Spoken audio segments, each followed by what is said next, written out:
অপরাধী হওয়ার কারণে তাদেরও রাজনৈতিক কার্যক্রম নিষিদ্ধ করতে হবে। ভিন্ন অপরাধীদের জন্য যে মানবতা বিরোধী ট্রাইব্যুনাল গঠিত হয়েছে, আমরা দেখতে পাচ্ছি ট্রাইব্যুনালের কাজের অগ্রগতি ধীরে ধীরে এগিয়ে যাচ্ছে। নির্বাচন যদি ফেব্রুয়ারিতে হয়, অন্তত বড় বড় অপরাধীদের বিচার যেন নির্বাচনের আগে দৃশ্যমান হয়।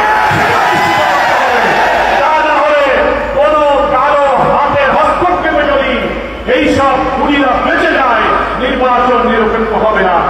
বাংলাদেশের উপরে আধিপত্যবাদীদের এবং দিল্লির আধিপত্যবাদের সেবন আশায় আমাদেরকে হয়তো বসবাস করতে হবে।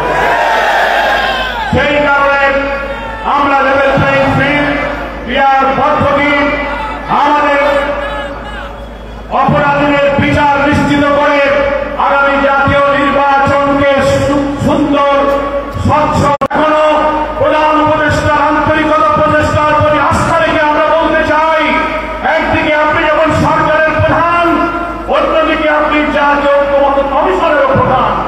দুইটি প্রধান দায়িত্ব নিয়ে আপনি শক্ত থাকবেন। আপনার চারিদিকে যে সমস্ত কিছু উপদেষ্টাগণ আছেন, মাঝে মাঝে অন্যদিকে আপনাকে ঠেলে দিয়ে কোন একটি বিশেষ দলের প্রতি তাদের আনুগত্য প্রদর্শনের প্রচেষ্টা করা হচ্ছে। আমরা এই দৃশ্য আর দেখতে চাই এবং সেগুলোর ভিত্তিতে গণভোট দিতে হবে এবং সেই গণভোটের মধ্যে পিয়ারের প্রস্তাবকে অন্তর্ভুক্ত করতে হবে। আমরা বলেছি আপনি গণভোটে দিয়ে দেন পিয়ারের পক্ষে। জনগণ কি মতামত দেয়? জনগণ যদি পিয়ারের পক্ষে মত দেয়, সকল দলকে সেটা মানতে হবে। যদি অধিকাংশ মানুষ পিয়ার পদ্ধতি না মানে, আমরা জামাত ইসলামী মতামত না নিয়ে পিয়ারকে উপেক্ষা করা যাবে না। জুলাই সনদ তৈরি হচ্ছে। ঐক্যমত্য কমিশনের দীর্ঘ আলোচনার পরে যেসব সরকার প্রস্তাব সবাই একমত থেকে সেগুলোই তো জুলাই 4-তে অন্তর্ভুক্ত হবে এবং সেটার সিদ্ধান্ত আমাদেরকে এই পিয়ার প্রস্তাব ফুটিয়ে গণভোটের সিদ্ধান্ত গ্রহণ করতে হবে। পিয়ার প্রস্তাব যেন জুলাই সনদের অন্তর্ভুক্ত থাকে, তার ভিত্তিতে দেশের জনগণ যেন তার ব্যাপারে মতামত দিতে পারে। ইতিপূর্বে বিভিন্ন সার্ভের ভেতর দিয়ে আমরা দেখতে পেরেছি বাংলাদেশের অধিকাংশ মানুষ পিয়ার পদ্ধতিতে নির্বাচন চায়। তাই আজকের গণমিছিল পূর্বক এই সমাবেশে আমরা বক্তব্য দীর্ঘ করব না। যারা কষ্ট করে এই বর্ষর মুখর ঐতিহাসিক এই গণমিছিলে পিয়ার, গণভোট, জুলাই সনদ এবং লেভেল প্লেইং ফিল্ড, ফ্যাসিবাদের দোষরদের বিচার এবং রাজনীতি নিষিদ্ধ করার দাবিকে উচ্চকিত করতে হবে। সকলকে ধন্যবাদ জানিয়ে আজকের এই সমাবেশে সাংবাদিক বন্ধুগণ, রাজনৈতিক নেতৃবৃন্দ, প্রশাসনিক দায়িত্বশীল বিভিন্ন এজেন্সির যে সমস্ত বন্ধুরা রয়েছেন, তাদের সকলকে ধন্যবাদ জানিয়ে আমি আমার বক্তব্য শেষ করছি। আল্লাহ হাফেজ। বাংলাদেশ জিন্দাবাদ। জামাত ইসলামী জিন্দাবাদ।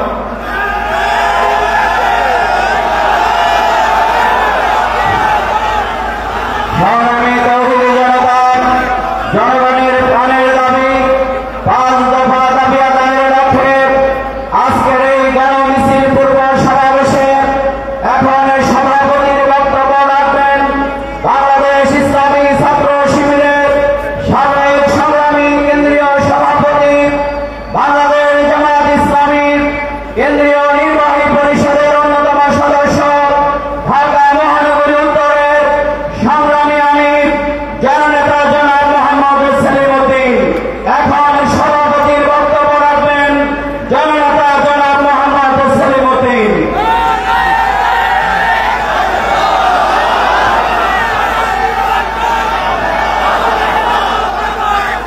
আসসালামু আলাইকুম ওয়া রাহমাতুল্লাহি ওয়া বারাকাতুহু। আলহামদুলিল্লাহি রাব্বিল আলামিন ওয়াসসালাতু ওয়াসসালামু আলা সাইয়্যিদিল আমবিয়াই ওয়াল মুরসালিন ওয়া আলা আলিহি ওয়া সাহবিহি আজমাইন। বাংলাদেশ জামাত ইসলামী ঘোষিত 5 দফা কর্মসূচি বাস্তবায়নের লক্ষ্যে আজকের এই ঐতিহাসিক ঢাকা মহানগরী উত্তর দক্ষিণের যৌথ গণমিছিল পূর্ব সমাবেশের সম্মানিত প্রধান অতিথি বাংলাদেশ জামাত ইসলামীর সংগ্রামী সেক্রেটারি জেনারেল, সাবেক এমপি, বাংলাদেশের কোটি মানুষের প্রিয় নেতা, জননেতা অধ্যাপক মিয়া গোলাম পরোয়ার, মঞ্চ উপবিষ্ট অন্যান্য কেন্দ্রীয় এবং মহানগরী নেতৃবৃন্দ, সংগ্রামী দেশবাসী, সংগ্রামী উপস্থিতি, জামাতে ইসলামী এদেশের গণমানুষের কল্যাণে রাজনীতি করে।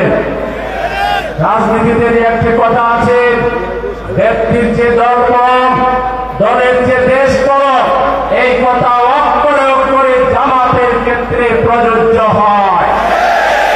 সেজন্য জামাত ইসলামী বা নির্বাচনে সকল জনিতে এগিয়ে থাকার পরেও জনগণের ভোটের মূল্যায়নের জন্য ভবিষ্যৎ রাজনীতিতে পেশিবাদ যাতে আর মাথা চাড়িয়ে উঠতে না পারে, তার জন্য আমরা 5 দফা জনগণের মনের কথা, মনের দাবি নিয়ে আমরা রাজপথে আসতে বাধ্য হয়েছি। আমাদের এই 54 বছরের অন্যতম বৃহৎ তাৎপর্যপূর্ণ অর্জন হচ্ছে জুলাই বিপ্লব। এই বিপ্লবের মধ্য দিয়ে আমরা এই প্রথম পেশিবাদকে ঐক্যবদ্ধভাবে আমরা না বলতে পেরেছি। কিন্তু দুর্ভাগ্যজনকভাবে এই বিপ্লবের চেতনাকে ধরে রেখে ঐক্যবদ্ধভাবে বাংলাদেশকে এগিয়ে নিয়ে যাওয়ার জন্য রাজনৈতিক দলগুলোর যে ধরনের পজিটিভ রাজনীতি করার দরকার ছিল, আমরা অনেকের ক্ষেত্রে সেটা দেখছি না। বরং দ্রুত নির্বাচন চান, কিন্তু সংস্কারে দ্রুত সহযোগিতা করেন না, জনগণের দাবিকে তারা তোয়াক্কা করেন না। আমরা পরিষ্কার বলতে চাই, আমরা যেহেতু রাজনীতি করি, কোথায় কি নাড়াচাড়া হচ্ছে এর খবর আমাদের কাছেও আছে।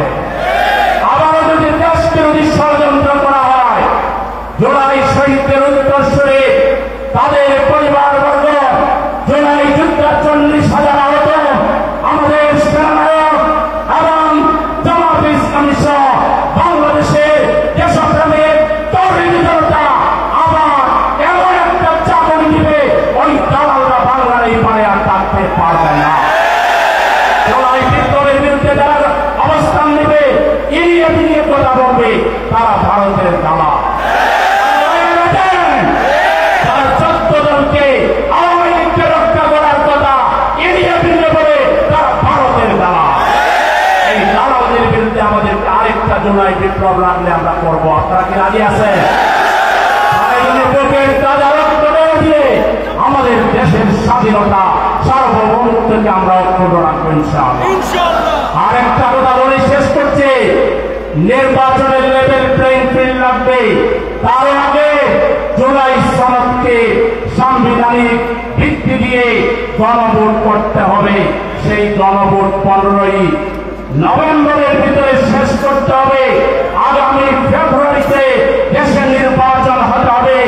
এই নির্বাচনের বিরুদ্ধে সরকারের অন্তর্মহলে বাইরে রাজনৈতিক দলের দ্বারা যদি নির্বাচন ক্ষতিগ্রস্ত হয়, তাহলে এই যারা চক্রান্তের সাথে জড়িত বলে আমরা বুঝতে পারতেছি, বাংলাদেশে তাদের রাজনীতি শেষ হয়ে যাবে।